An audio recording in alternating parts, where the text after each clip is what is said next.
नमस्कार दोस्तों, दीपक online studies के यूट्यूब चैनल पे आप सभी का स्वागत है।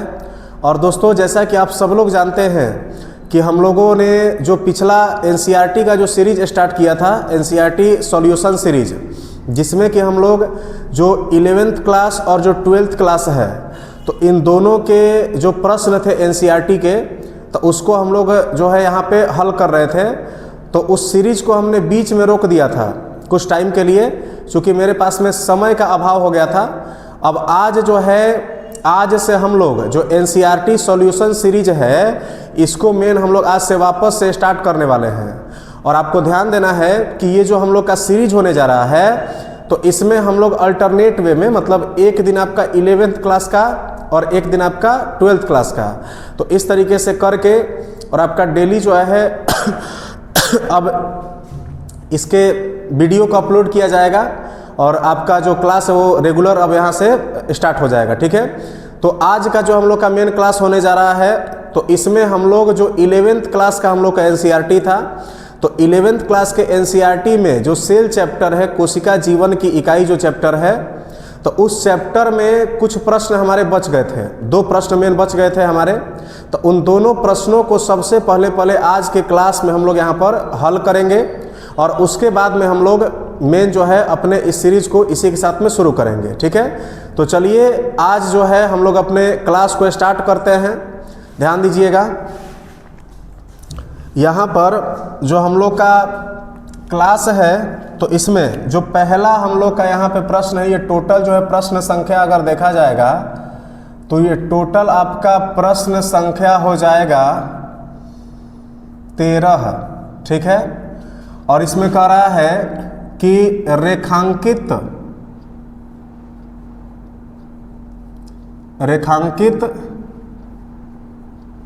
चित्र की सहायता से,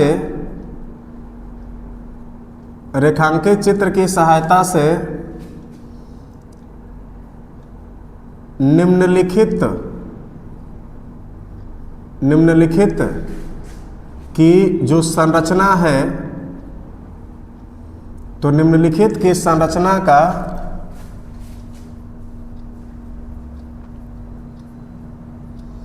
वर्णन करें। ठीक है, अब इसमें भैया कौन के संरचना के बारे में बोल रहे हैं भाई? तो देखो, इसमें जो है एक तो आपसे बोल रहा है, आपका पहला तो इसमें बोल रहा है आपसे कि जो केंद्रक है, तो एक तो आपको केंद्रक की संरचना के बारे में बताना है। और दूसरा का जो इसमें कह रहा है आपका, तो ये आपका बोल रहा है तारक काय के संरचना के बारे में। तारक काय, अच्छा देखिए, तारक काय जो है इसी को हम लोग बोल देते हैं बाबू सेंट्रोसोम, भी इसको हम लोग कह देते हैं। ठीक है, तो इन दोनों की संरचना के बारे में हम लोग को इस प्रश्न में पूछा जा रहा है। तो देखिए, सबसे पहले जो है हम लोग यहाँ पर केंद्रक की संरचना को यहाँ पर हल करेंगे। ठीक है, देखिए उत्तर हम लोग अपना तैयार करते हैं। उत्तर में हम लोग को किसको लेना है? पहला वाला का उत्तर देना है। और पहला वाला क्या पूछ रहा है? केंद्रक की संरचना के बारे में। तो केंद्रक की जो संरचना है, ये मेन हम लोग को यहाँ पर बताना है इस प्रश्न में। ठीक है, अब देखिए बोल रहा है कि चित्र के साथ में बताना है, तो पहले हम लोग को क्या करना पड़ेगा? वो चित्र बनाना पड़ेगा। तो बनाते हैं। देखिए, केंद्रक जो है ये प्रायः अगर इसकी आकृति को देखिएगा आप, तो केंद्रक की आकृति कैसी होती है? गोलाकार होती है। और देखिए, जो केंद्रक जो होता है तो गोलाकार आकृति हो गया। इसके चारों तरफ से अगर देखिएगा तो ऐसे दोहरी झिल्ली पाई जाती है। ठीक है, इसके चारों तरफ से ऐसे दोहरी झिल्ली पाई जाती है केंद्रक के चारों तरफ से। तो दोहरी झिल्ली को हमने बना दिया यहाँ पर। ये जो है ये आपका दोहरी झिल्ली हो गया। और देखिए, ये जो दोहरी झिल्ली है, तो यहाँ से अब अगर आगे देखिएगा आप, तो यहाँ से ऐसे जो है पूरा ये कहानी है इसका। देखिए, अब यहाँ पर जो है आपका ये एंडोप्लाज्मिक रेटिकुलम लास्ट में जुड़ा रहता है। अब समझिए, देखिए हमने क्या बताया कि ये जो संरचना है इसी को हम लोग क्या बोलते हैं? इसे बोल देते हैं हम लोग केंद्रक झिल्ली। केंद्रक झिल्ली कह देते हैं। ठीक है, अब देखिए इसमें थोड़ा सा हम लोग को समझना है एक चीज़ को। देखिए जो केंद्रक झिल्ली है बाबू, तो केंद्रक झिल्ली एगो है कि दोहरी झिल्ली है, तो दोहरी झिल्ली एगो ऊपर बा एगो नीचे। अब देखो जो ये दोहरी झिल्ली है भाई, तो इस दोहरी झिल्ली के बीच में कुछ स्पेस रहेगा खाली, रेड कलर से जिसको हम लोग दिखा रहे हैं यहाँ पर। तो देखिए जो रेड कलर से हम दिखा रहे हैं, जो स्पेस खाली है ना, जो स्पेस है यहाँ पर, तो इस दोहरी झिल्ली के बीच वाले स्पेस को हम लोग यहाँ पर पेरी न्यूक्लियर स्पेस कहते हैं। इसको हम लोग क्या बोलते हैं भाई, तो इसको पेरी न्यूक्लियर स्पेस कहा जाता है। ध्यान से समझिएगा। देखिए हाई वाला कौन सी है, तो ये आपका पेरी न्यूक्लियर स्पेस हो जाएगा। ठीक है,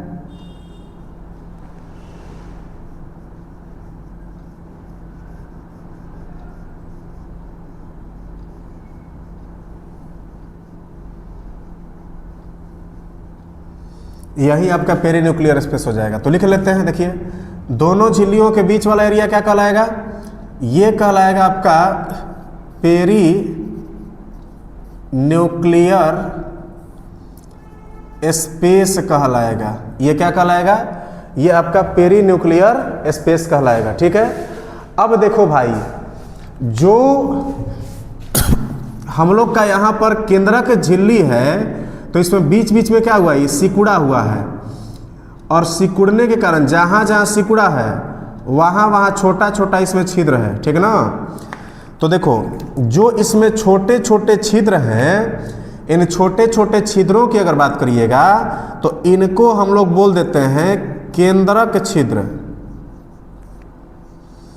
इनको हम लोग क्या बोलते हैं, केंद्रक छिद्र कह देते हैं। तो देखिए केंद्रक झिल्ली में संकुचन के कारण जगह जगह क्या हुआ है, छिद्र हुआ है, और इन छिद्रों को क्या बोला जाता है, केंद्रक छिद्र कहा जाता है। ठीक है, अब देखो ये वाला जो हिस्सा इसमें से निकल गया, तो इसी को हम लोग क्या कह देते हैं, इसको कह देते हैं अंतःप्रद्रव्य जालिका, इसको कहा जाता है।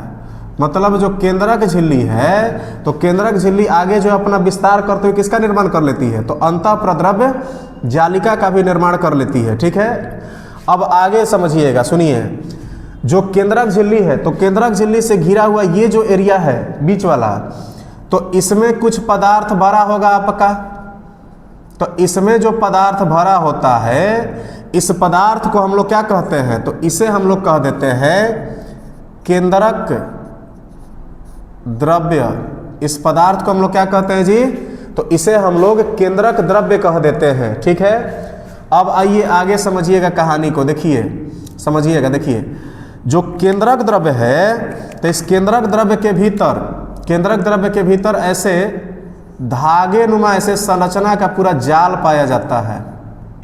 ठीक है, और देखिए ये जो धागे नुमा संरचना का पूरा जाल पाया जाता है, इस जाल को हम लोग क्या कहते हैं, तो इसी को हम लोग कह देते हैं आपका, इसी को हम लोग नाम देते हैं क्रोमैटिन जालिका।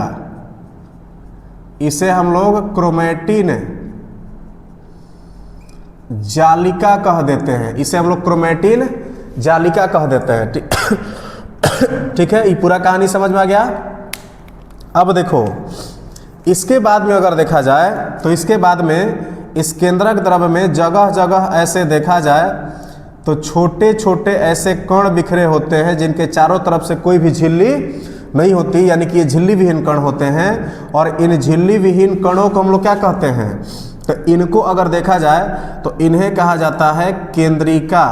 इनको हम लोग केंद्रिका कह देते हैं। ठीक है, तो ये जो है हम लोग का पूरा स्ट्रक्चर बन गया। ठीक है, ये जो है ये हम लोग का पूरा केंद्रक का एक संरचना बन चुका है। ठीक ना, हमने क्या बताया कि जो केंद्रक होगा, तो केंद्रक जो है उसकी आकृति सामान्यतः कैसे हो जाएगी, गोलाकार। इसके चारों तरफ से झिल्ली का कितना होगा, तो दोहरी झिल्ली पाई जाएगी।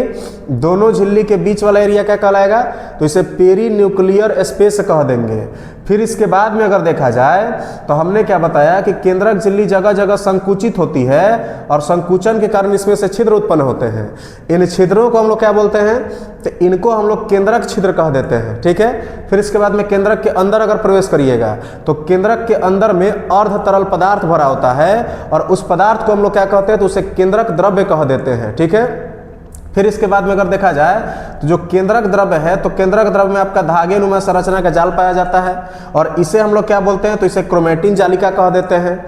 और फिर केंद्रक द्रव्य में ही छोटे छोटे झिल्ली विहीन कण पाए जाते हैं और इनको हम लोग क्या कहते हैं, केंद्रिका कह देते हैं। ठीक, ये पूरी कहानी है केंद्रक की। तो लिखते हैं, अब देखिए ध्यान दीजिएगा, हमने क्या बताया कि जो केंद्रक है, तो केंद्रक की आकृति की अगर बात करिएगा, तो केंद्रक की आकृति अगर देखा जाए तो ये सामान्यतः कैसी होती है, तो ये सामान्यतः आपकी गोलाकार होती है, सामान्यतः गोलाकार होती है। पहली बात तो ये लिख लिए। अब देखो ये किससे मिलकर बनी हो, तो उसके बारे में लिखना है। तो लिख सकते हैं कि जो निम्नलिखित या डायरेक्ट निम्न घटकों से मिलकर बनी होती है, घटकों से मिलकर बनी होती है। ये बात आप ध्यान दीजिएगा। अब सवाल ये है कि कौन कौन घटक है भाई। तो देखिए सबसे पहले का जो घटक हम लोग लिखेंगे, ये आपका क्या हो जाएगा, तो ये आपका हो जाएगा केंद्रक झिल्ली। सबसे बढ़िया तो यही है, तो लिख लेते हैं कि सबसे पहले यहाँ पर किसके बारे में पढ़िएगा जी, तो केंद्रक झिल्ली के बारे में पढ़ लीजिएगा। ठीक है, केंद्रक झिल्ली। देखिए केंद्रक झिल्ली जो है, इसको हम लोग न्यूक्लियर मेम्ब्रेन कहते हैं इंग्लिश में। अब सुनिए, केंद्रक झिल्ली की बात करिएगा तो हमने क्या बताया कि केंद्रक के चारों तरफ से दोहरी झिल्ली पाई जाती है और उस दोहरी झिल्ली को हम लोग क्या बोलते हैं, केंद्रक झिल्ली कहते हैं। तो लिख लेते हैं कि जो केंद्रक है, तो केंद्रक के चारों तरफ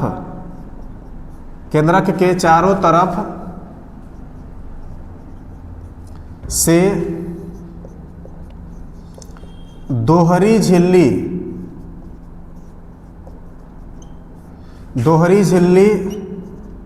उपस्थित होती है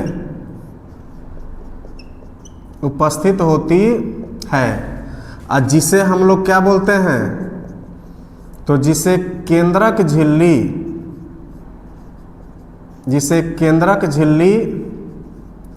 कहते हैं। तो पहली बात तो क्लियर हो गई कि सबसे पहला कंपोनेंट केंद्रक झिल्ली। अब सुनिए, केंद्रक झिल्ली के बीच वाला जो स्पेस है ओकरा क्या बोलते हैं, पेरीन्यूक्लियर स्पेस। तो लिख लेते हैं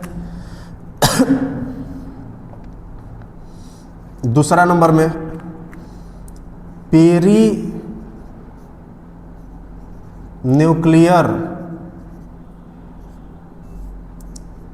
स्पेस।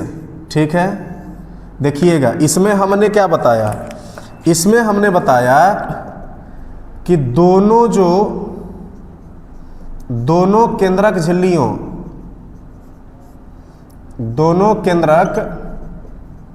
झिल्ली के बीच में अगर देखा जाए तो बीच के जो स्थान है, तो बीच के स्थान को हम लोग क्या कहते हैं, तो इसे पेरीन्यूक्लियर स्पेस कह देते हैं। पेरीन्यूक्लियर स्पेस कहते हैं। ये भी बात हो गया। अब आ जाइए आगे। इसके बाद में जो तीसरका पॉइंट है वो समझिएगा। देखिए तीसरका इसमें क्या हो जाएगा, केंद्रक छिद्र। तो लिख लेते हैं केंद्रक छिद्र, न्यूक्लियर पोर इसको इंग्लिश में कहा जाता है। इसकी अगर बात करिएगा तो हमने क्या बताया, जो केंद्रक झिल्ली है, तो केंद्रक झिल्ली में जो संकुचन होता है, सिकुड़ता है, तो इस संकुचन के कारण जगह जगह पर अगर देखिएगा तो जगह जगह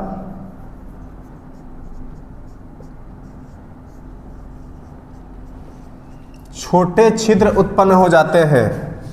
छोटे छोटे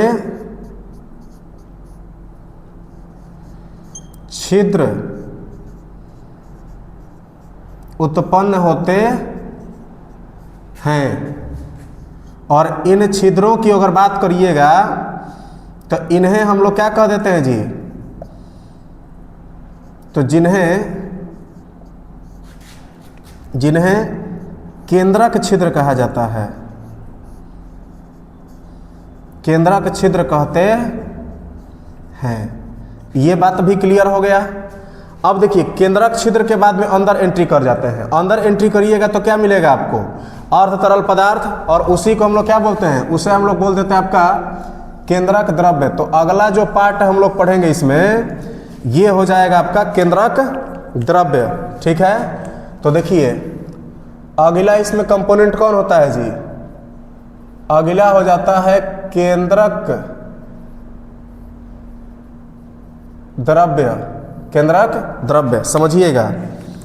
देखिए हमने क्या बताया कि जो केंद्रक है, तो केंद्रक में गाढ़ा और कैसन, तो गाढ़ा के साथे साथे अर्ध तरल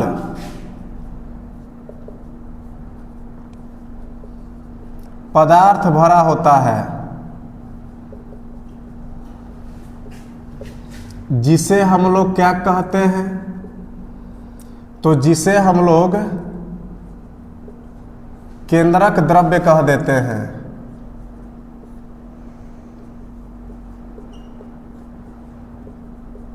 ठीक है, ये बात भी हो गया। अब सुनिए केंद्रक द्रव्य के अंदर में क्या होता है, तो ये जाल के जैसा संरचना होता है, ठीक है ना। और इसी को हम लोग क्या कहते हैं, तो इसे हम लोग बोल देते हैं आपका, इसे हम लोग बोल देते हैं क्रोमैटिन जालिका। तो लिख लेते हैं क्रोमैटिन जालिका। अब देखो भाई क्रोमैटिन जालिका की अगर हम बात करेंगे तो क्रोमैटिन जालिका क्या होता है, तो हमने क्या बताया कि जो केंद्रक द्रव्य है, तो केंद्रक द्रव्य में महीन और कौन चीज, तो धागे नुमा, महीन और धागे नुमा संरचना का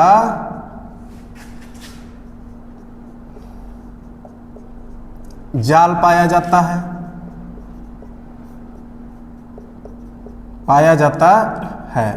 और इसी को हम लोग क्या कह देते हैं, तो जिसे क्रोमैटिन जालिका कह देते हैं, जिसे क्रोमैटिन जालिका कहते हैं। यह भी बात हो गया। अब इसके बाद जब चलिएगा तो आगे जो है आपका हो जाता है यहां पर केंद्रिका। केंद्रिका यानी कि न्यूक्लियोलस। तो देखो यहां पर जो छोटे छोटे कण हैं ये झिल्ली विहीन होते हैं, और इन्हीं कणों को हम लोग क्या कहते हैं, केंद्रिका कह देते हैं। तो लिख लेते हैं यहां पर कि जो केंद्रक द्रव्य है, तो केंद्रक द्रव्य में उपस्थित सूक्ष्म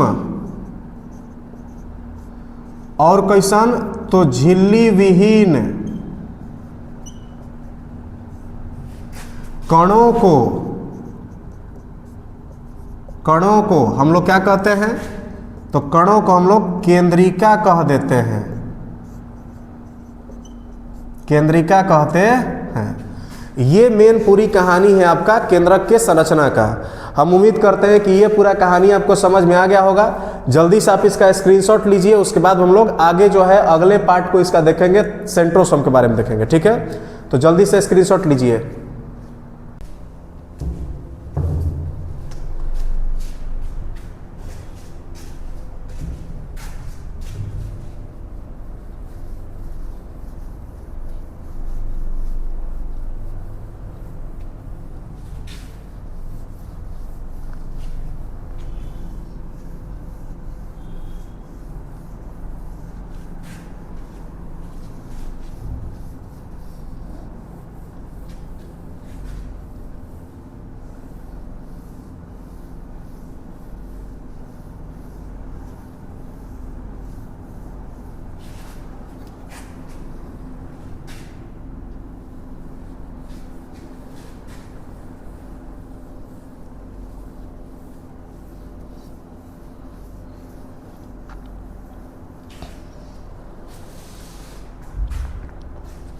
तो चलिए अब जो है हम लोग यहाँ पर सेंट्रोसोम के बारे में समझने वाले हैं, ठीक है। तो चलिए हम लोग अपने उत्तर को तैयार करते हैं। उत्तर हम लोग का हो जाएगा कौन सा, ये तो ये सेकंड वाला इसका हो जाएगा।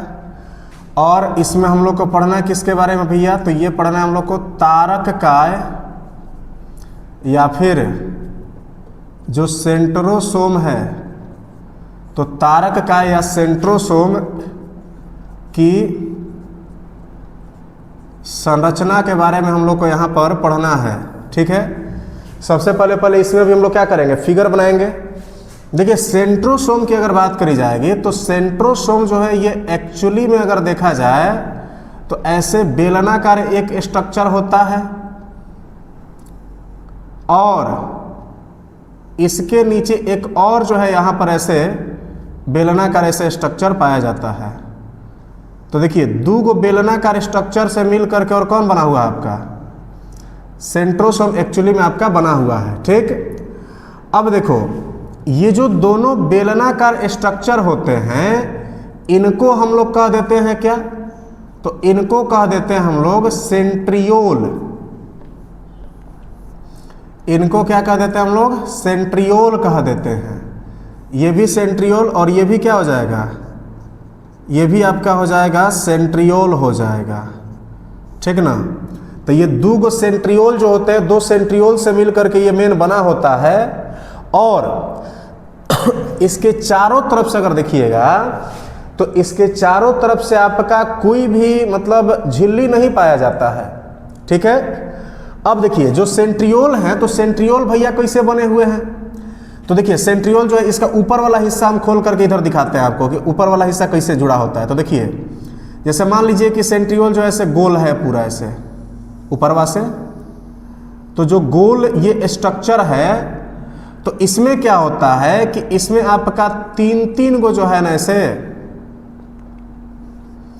तीन गो ऐसे आपका यहाँ पर स्ट्रक्चर पाया जाएगा, ठीक है। 3 गो हो गया, फिर यहाँ पर 3 गो, फिर यहाँ पर 3 गो,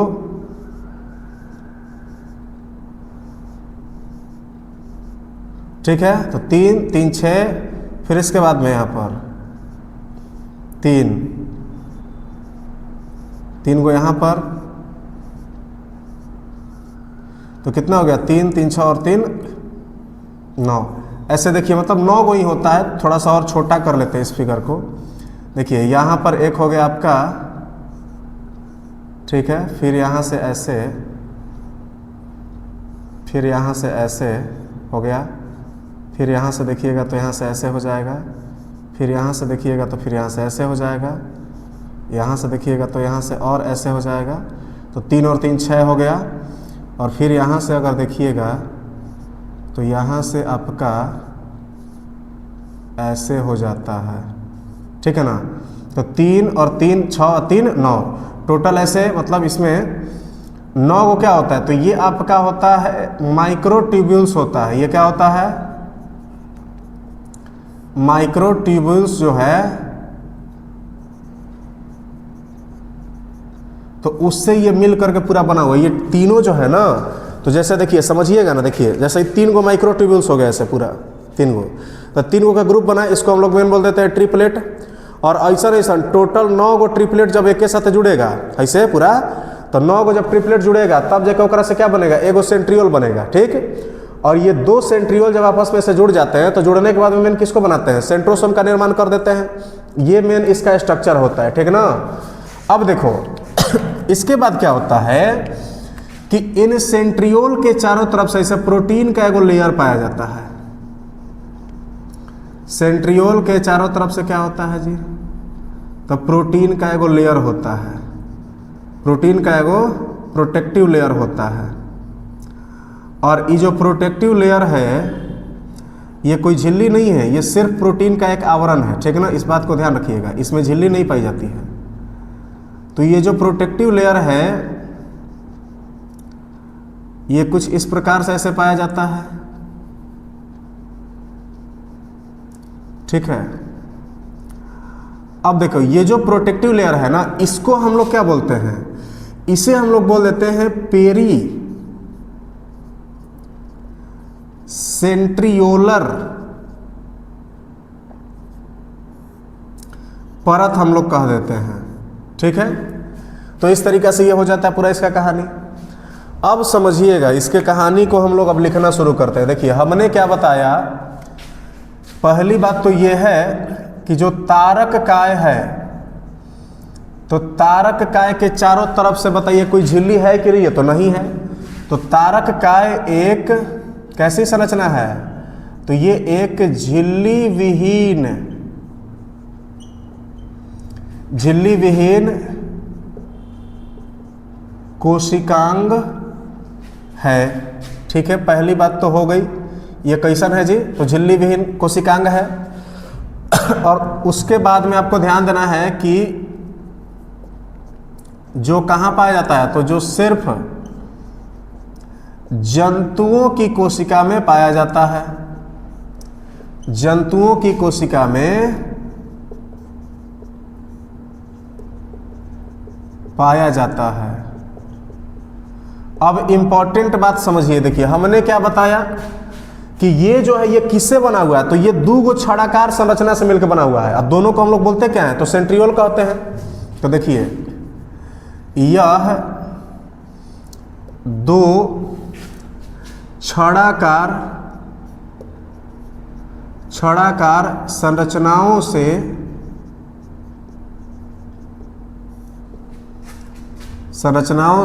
मिलकर बना होता है, जिनको हम लोग क्या कहते हैं जी, तो जिनको सेंट्रियोल कहा जाता है, सेंट्रियोल कहा जाता है। ये बात भी क्लियर हो गया। अच्छा, सेंट्रियोल के बारे में हमने क्या बताया कि सेंट्रियोल जो है वो एक दूसरे के मतलब लंबवत होते हैं। ये सेंट्रियोल क्या होते हैं जी, तो ये सेंट्रियोल एक दूसरे के लंबवत होते हैं।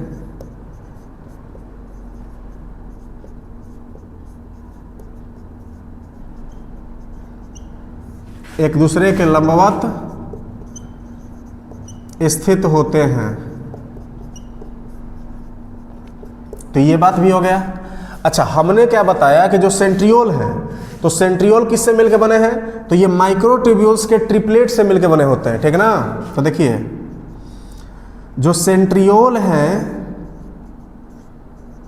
तो सेंट्रियोल किससे मिलकर बने हैं, सेंट्रियोल जो है ये माइक्रो ट्यूब्यूल्स जो होते हैं, तो माइक्रो ट्यूब्यूल्स के ट्रिपलेट से मिलकर बने होते हैं।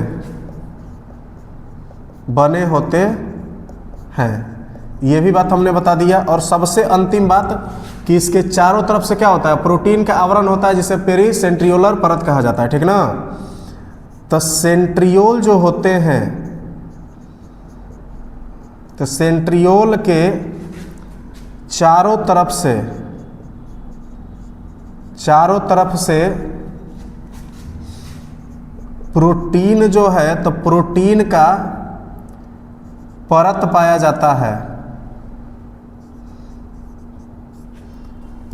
जाता है,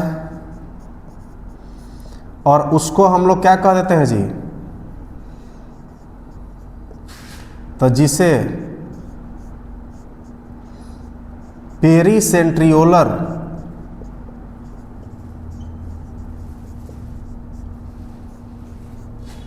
परत कहते हैं।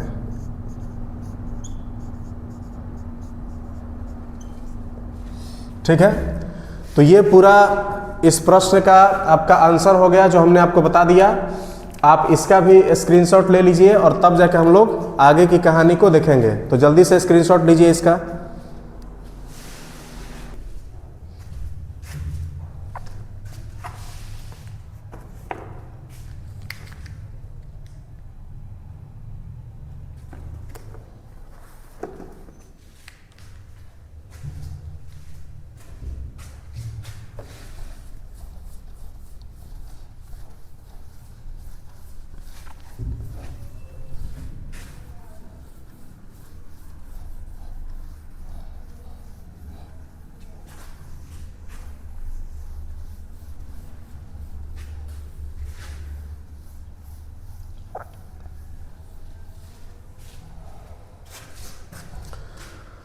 तो अब जो है हम लोग यहाँ पर जो इस चैप्टर का सबसे अंतिम क्वेश्चन है उसको देखेंगे, और अगला जो प्रश्न है मेन हम लोग का 14 नंबर प्रश्न, उसको देखते हैं। देखिए इसमें पूछ रहा है कि गुणसूत्र बिंदु क्या है, कैसे गुणसूत्र बिंदु की स्थिति के आधार पर गुणसूत्र का वर्गीकरण किस रूप में होता है, ठीक ना। तो देखिए ध्यान दीजिएगा, प्रश्न संख्या जो है हम लोग का यहाँ पर कितना होने जा रहा है, तो जो हम लोग का यहाँ पर प्रश्न संख्या है भाई, तो ये प्रश्न संख्या हम लोग का 14 होने जा रहा है, ठीक है। प्रश्न में बोल क्या रहा है तो एकदम ध्यान से समझिएगा। कह रहा है कि जो गुणसूत्र बिंदु है, गुणसूत्र बिंदु, तो पूछ रहा है कि गुणसूत्र बिंदु क्या है, पहला बात तो ये हो गया। और इसके बाद में कह रहा है कि कैसे गुणसूत्र बिंदु, कैसे गुणसूत्र बिंदु की स्थिति के आधार पर गुणसूत्र का वर्गीकरण होता है, कि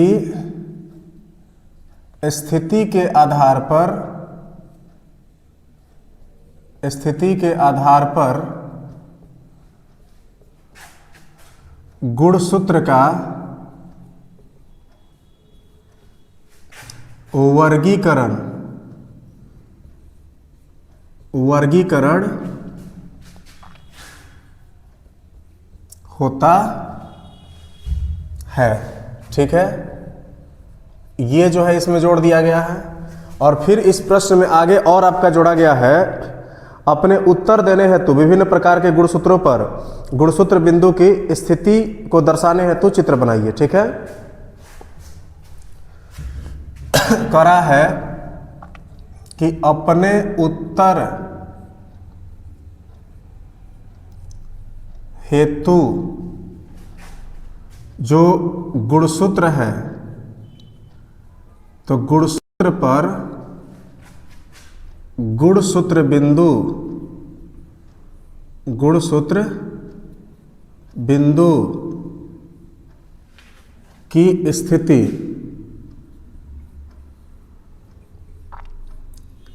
दर्शाने हेतु,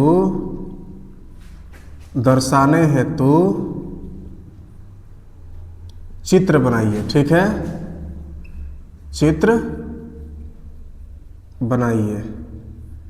ये जो है ये मेन हम लोग का यहाँ पे प्रश्न हो गया।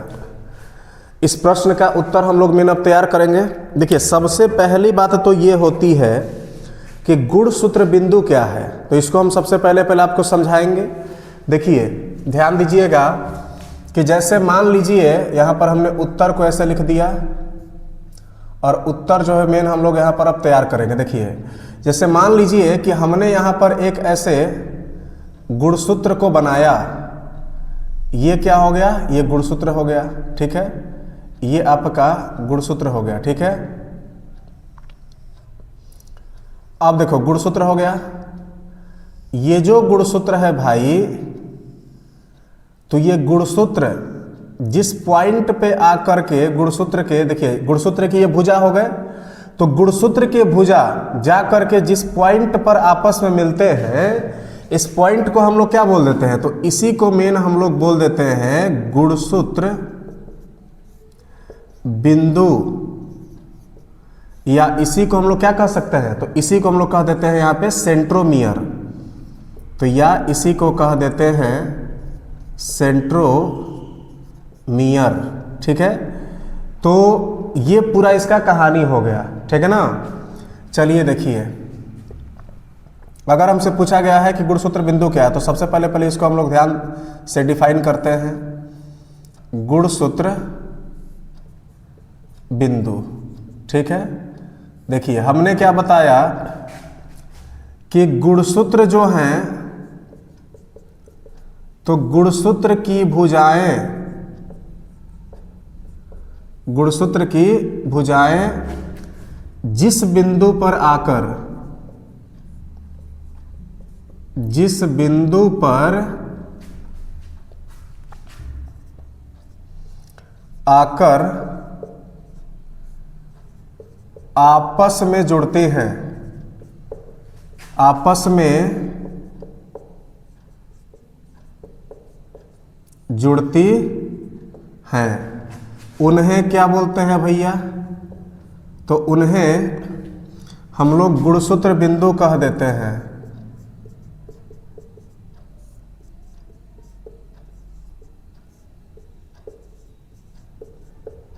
गुणसूत्र बिंदु कहते हैं। ठीक है, तो ये बात तो क्लियर हो गया। अब आगे कह रहा है कि गुणसूत्र बिंदु की स्थिति के आधार पर गुणसूत्र का वर्गीकरण करना है कि गुणसूत्र कितना प्रकार के होता है। तो देखिएगा, ध्यान दीजिएगा कि जो गुणसूत्र होता है, तो गुणसूत्र बिंदु जो है, तो इस गुणसूत्र बिंदु की जो स्थिति है, तो इस स्थिति के आधार पर अगर देखिएगा, तो स्थिति के आधार पर जो गुणसूत्र हैं, तो गुणसूत्र आपके 4 प्रकार के होते हैं। कितने प्रकार के होते हैं? तो 4 प्रकार के होते हैं। अब सवाल यह है कि कौन कौन?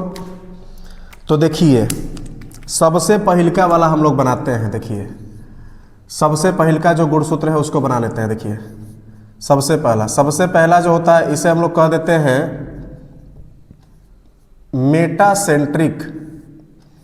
मेटासेंट्रिक देखिए, जैसे ई वाला गुणसूत्र है, इसमें जो मेन आपका दिखाई दे रहा है जो सेंट्रोमियर, तो क्या है? तो दोनों भुजा के एकदम बीचों बीच है। तो अगर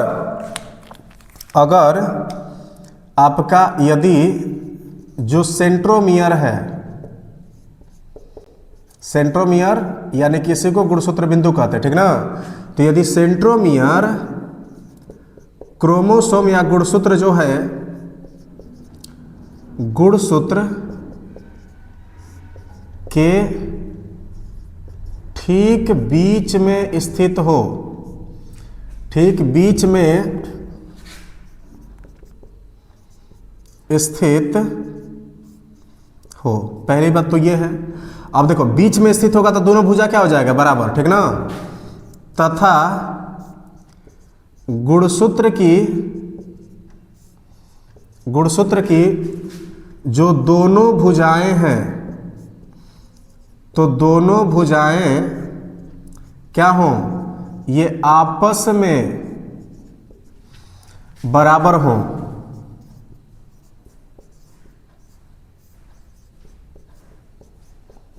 तो इस गुणसूत्र को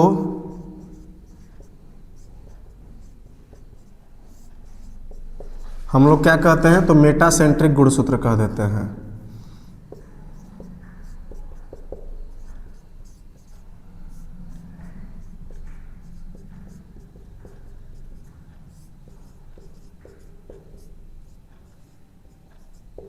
ठीक है, अब आ जाइए मेटासेंट्रिक के बाद में आगे चलिएगा। तो दूसरका जो होता है, इसे कहा जाता है सब मेटासेंट्रिक।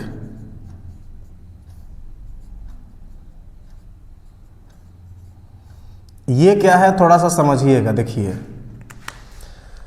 जैसे मान के चलिए हमने यहां पर एक क्रोमोसोम को बनाया। देखिए, इसमें क्या हुआ कि एगो जो है ये थोड़ा सा ऐसे बड़ा रह गया, थोड़ा सा क्या हो गया? ऐसे बड़ा भुजा। अब दूसरा सॉरी, ये थोड़ा सा छोटा रह गया और नीचवा वाला थोड़ा सा हम बड़ा बना दे रहे हैं। ठीक है, चलिए, नीचे वाला जो है थोड़ा सा क्या हो गया? ऐसे बड़ा हो गया। तो देखो, अगर इसमें अगर देखोगे तो ये रहा इसका सेंट्रोमियर।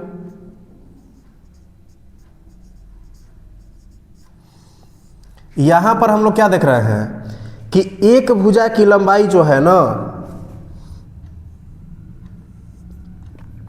एगो जो भुजा है, तो एगो भुजा की लंबाई क्या होगी? एक भुजा की लंबाई थोड़ा सा छोटा और एक का थोड़ा सा क्या हो? ज्यादा। ठीक, तो इस कंडीशन में जो सेंट्रोमियर है ये ठीक बीच में ना होकर के बीच में से थोड़ा सा क्या हो जाएगा, किसी एक छोर की तरफ खिसक जाएगा। ठीक है, तो उसे हम लोग सब मेटासेंट्रिक कहेंगे। देखिए हमने क्या बोला कि यदि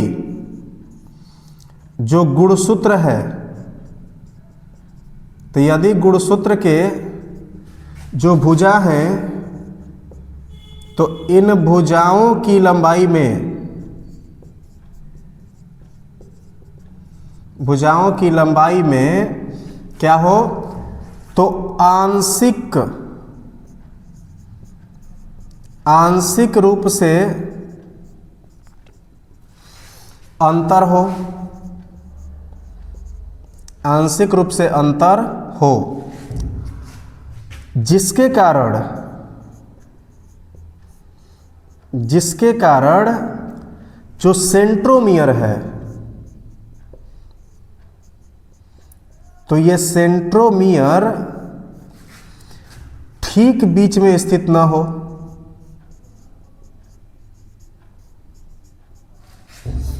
ठीक बीच में स्थित न हो, तो उसे हम लोग क्या बोलेंगे, तो उसे हम लोग सब मेटासेंट्रिक कह देंगे। सब मेटासेंट्रिक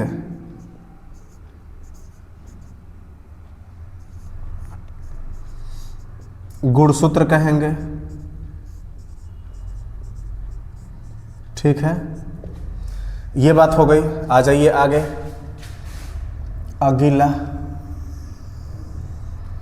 अगला जो है मेटासेंट्रिक और सब मेटासेंट्रिक के बाद अगर देखा जाए तो तीसरका जो होता है इसे हम लोग कह देते हैं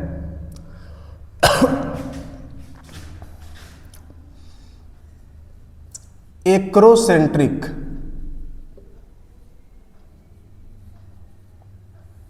एक्रोसेंट्रिक, चलिए इसको समझते हैं।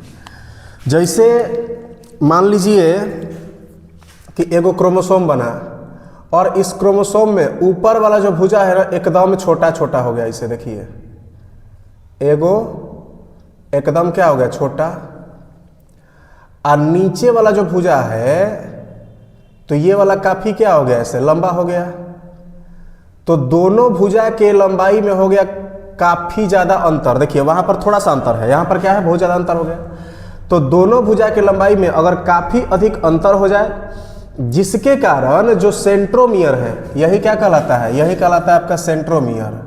ठीक ना, तो जो सेंट्रोमियर है ये आपका किसी एक छोर के नजदीक पहुंच जाए, ठीक ना, किसी एक किनारे के नजदीक पहुंच जाए, तो उस कंडीशन में इसे हम लोग क्या बोलेंगे, एक्रोसेंट्रिक बोलेंगे। तो देखिए हमने क्या बताया कि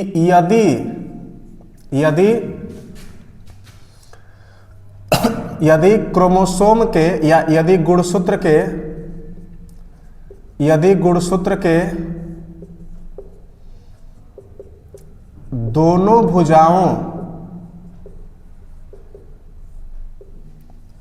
की जो लंबाई है, तो दोनों भुजाओं की लंबाई में काफी अधिक अंतर हो,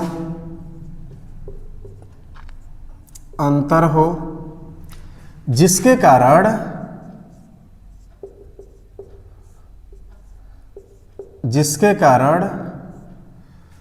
जो सेंट्रोमियर है, तो सेंट्रोमियर, जिसके कारण सेंट्रोमियर क्रोमोसोम के किसी एक किनारे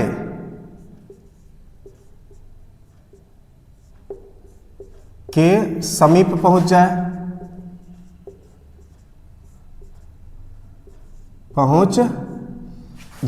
या समीप स्थित हो जाए, तो उसे हम लोग क्या कहते हैं भैया, तो उसे एक्रोसेंट्रिक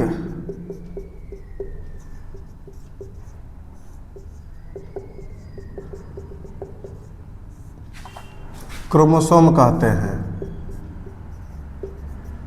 ये कहानी हो गई। अब आ जाइए एक्रोसेंट्रिक के बाद आइएगा जब, तो अगला आपका हो जाएगा कौन, इसको कहा जाता है टीलोसेंट्रिक। टीलोसेंट्रिक, देखो टीलोसेंट्रिक में क्या है कि इसमें जो है आपका सीधे सीधे ऊपर में सेंट्रोमियर रहेगा और सिर्फ नीचे में इसे भुजा बनेगा, ठीक है, दुएगो ऐसे नीचे बाहर, और ऊपर वाला भुजा क्या हो गया, गायब। तो अगर जो आपका सेंट्रोमियर है ये क्रोमोसोम के एकदम शीर्ष पे स्थित हो और एक भुजा इसमें उपस्थित ही ना हो, तो उस कंडीशन में इसे हम लोग क्या बोल देंगे, टीलोसेंट्रिक, ठीक है।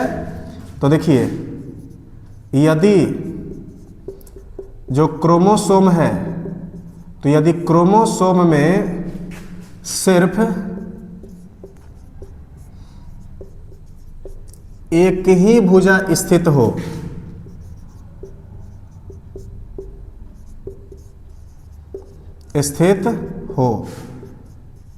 तथा एक ही भुजा स्थित हो तथा सेंट्रोमियर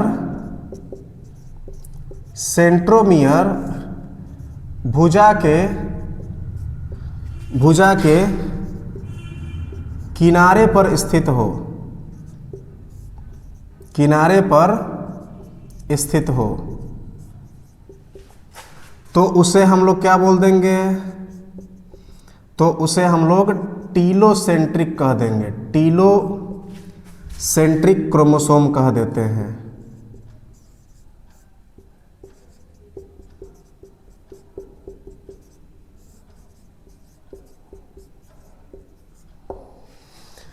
तो ये जो है ये आपके क्रोमोसोम के टोटल 4 गो प्रकार थे, स्क्रीनशॉट ले लीजिए।